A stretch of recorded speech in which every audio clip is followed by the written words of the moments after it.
గజం భూమి 13,500 రూపాయలతో 151 గజాల భూమి 20 లక్షలు మాత్రమే.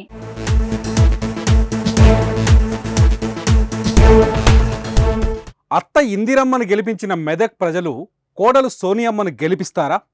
ఈ ప్రశ్న ఇప్పుడు ఎందుకు వచ్చింది అనుకోవద్దు. జరగబోయేది అదే అని అర్థమవుతోంది. వచ్చే పార్లమెంట్ ఎన్నికల్లో తెలంగాణ నుంచి సోనియా గాంధీని పోటీ చేయించాలని తెలంగాణ ప్రదేశ్ కాంగ్రెస్ కమిటీ తీర్మానం చేసింది. ఇదే విషయాన్ని ఇవాళ ఢిల్లీకి కూడా మోసుకెళ్లారు సీఎం రేవంత్ రెడ్డి. మరి తెలంగాణ నుంచి పోటీకి సోనియా ఒప్పుకుంటుందా?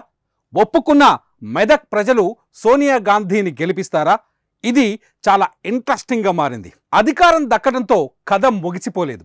పార్టీని పునాదుల నుంచి పటిష్టం చేయాలని నిర్ణయించుకున్నారు సీఎం రేవంత్ రెడ్డి. దానికి పార్లమెంట్ ఎన్నికలను వాడుకుంటున్నారు. ఈ వ్యూహంలో భాగమే తెలంగాణ నుంచి సోనియా గాంధీని పార్లమెంట్లోకి బరిలోకి దించడం.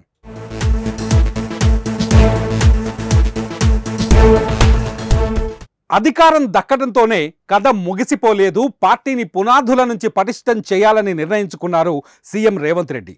దానికి పార్లమెంట్ ఎన్నికలను వాడుకుంటున్నారు.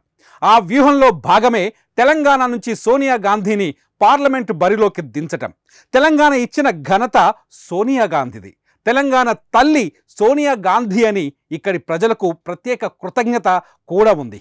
ఆ కృతజ్ఞతను క్యాష్ చేసుకోవాలని కాంగ్రెస్ భావిస్తుంది. అందుకే సోనియా గాంధీని తెలంగాణ నుంచి ఎన్నికల బరిలోకి దించాలని డిసైడ్ చేసింది. సోనియా పోటీ చేస్తే ఎక్కడి నుంచి పోటీ చేస్తారు అంటే అందరూ చెబుతున్న మాట ఒకటే, మెదక్. ఎందుకంటే గతంలో ఇదే మెదక్ నుంచి పోటీ చేసి పార్లమెంటుకు వెళ్ళారు సోనియా అత్తగారు ఇందిరాగాంధీ. నాడు ఇందిరమ్మను ఆదరించినట్టే నేడు సోనియమ్మను కూడా ఆదరిస్తారని కాంగ్రెస్ ఆలోచిస్తోంది. ఇందిరాగాంధీని ఏ విధంగానైతే భారీ మెజారిటీతో గెలిపించారో సోనియా గాంధీని కూడా అదే మెజారిటీతో లోక్సభకు పంపుతారని ఆశపడుతోంది. మరి నాడు నిజమయ్యింది నేడు రిపీట్ అవుతుందా అన్నది ఇక్కడ పాయింట్. ఎమర్జెన్సీ తర్వాత 1980లో ఇందిరాగాంధీ మెదక్ నుంచి లోక్సభకు పోటీ చేశారు. నిజానికి ఆమె సొంత నియోజకవర్గం రాయ్బరేలీలో కూడా పోటీ చేశారు. అయితే రాయ్బరేలీలో ఇందిరాగాంధీకి కేవలం 7,000 మెజార్టీ మాత్రమే వచ్చింది. అదే మెదక్లో ఇందిరమ్మకు 2 లక్షల మెజార్టీ వచ్చింది. దీంతో ఇందిరాగాంధీకి మెదక్ ప్రజలపైన ప్రత్యేక అభిమానం ఏర్పడింది. ఇప్పుడు కూడా అదే విధంగా ఆలోచిస్తోంది కాంగ్రెస్ పార్టీ. ఇందిరాగాంధీ పోటీ చేసిన మెదక్ పార్లమెంటు స్థానం నుంచే సోనియా గాంధీ పోటీ చేస్తే చరిత్రను తిరగరాసినట్టు అవుతుందని ఆలోచిస్తోంది. 1980లో దేశ పరిస్థితులు ఎలా ఉన్నాయో ఇప్పుడు కూడా దాదాపు అదే పరిస్థితి ఉంది. ఉత్తరాదిన కాంగ్రెస్ పార్టీ చాలా బలహీనంగా కనిపిస్తోంది.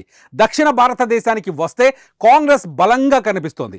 ఎమర్జెన్సీ తర్వాత 1980లో కూడా ఉత్తరాదిన కాంగ్రెస్ పార్టీ బలహీనంగా ఉంది. అయితే ఇప్పుడు తెలంగాణలో కాంగ్రెస్ అధికారంలో ఉంది. అంతేకాదు ప్రత్యేక తెలంగాణను ఇచ్చింది సోనియా గాంధీనే అని తెలంగాణ ప్రజల్లో కృతజ్ఞత కూడా ఉంది.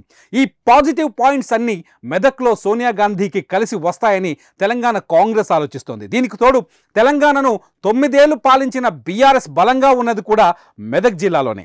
అలాంటి ప్లేస్లో సోనియా గాంధీ గెలిస్తే కాంగ్రెస్కు బాగా కలిసి వస్తుందన్నది పీసీసీ వ్యూహంగా కనిపిస్తోంది.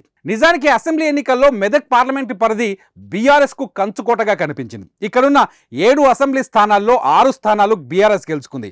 ఒక్క మెదక్ అసెంబ్లీ సీటు మాత్రమే కాంగ్రెస్ గెలుచుకుంది. ఇలాంటి ప్రాంతంలో సోనియా గాంధీని పార్లమెంటుకు పోటీ చేయిస్తే గెలుపు అవకాశం ఎంత అన్నది కూడా ఆసక్తికరంగా మారింది. తెలంగాణ ఇచ్చిన సెంటిమెంట్ వర్కౌట్ అయితే తప్ప ఇక్కడ పార్లమెంట్ ఎన్నికల్లో కాంగ్రెస్ పార్టీకి ఓట్లు పడే అవకాశం లేదు. దీనికి తోడు బీఆర్ఎస్ అధినేత కేసీఆర్ ప్రాతినిధ్యం వహిస్తున్న గజ్వేల్ నియోజకవర్గం, అలాగే హరీష్ రావు ప్రాతినిధ్యం వహిస్తున్న సిద్దిపేట నియోజకవర్గం కూడా మెదక్ పార్లమెంట్ పరిధిలోనే ఉంది.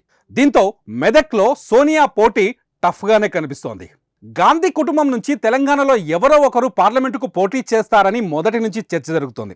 ఎక్కువసార్లు ప్రియాంక గాంధీ పేరు వినిపించింది. భారత్ జోడో యాత్ర తర్వాత రాహుల్ గాంధీ పేరు కూడా తెర మీదకు వచ్చింది. అయితే ఆ తర్వాత పరిణామాల్లో వీళ్ళ ఇరువురి పేర్లు లిస్టులో వెనక్కి వెళ్ళిపోయాయి. తెలంగాణలో కాంగ్రెస్ అధికారంలోకి వచ్చిన తర్వాత ఇప్పుడు సోనియా గాంధీ పేరు తెర మీదకు వచ్చింది. అయితే టీపీసీసీ నిర్ణయాన్ని సోనియా గాంధీ ఎంతవరకు ఆహ్వానిస్తారు, అసలు ఆవిడ వచ్చే పార్లమెంట్ ఎన్నికల్లో బరిలోకి ఉంటారా లేదా అన్నది కూడా తేలాల్సి ఉంది.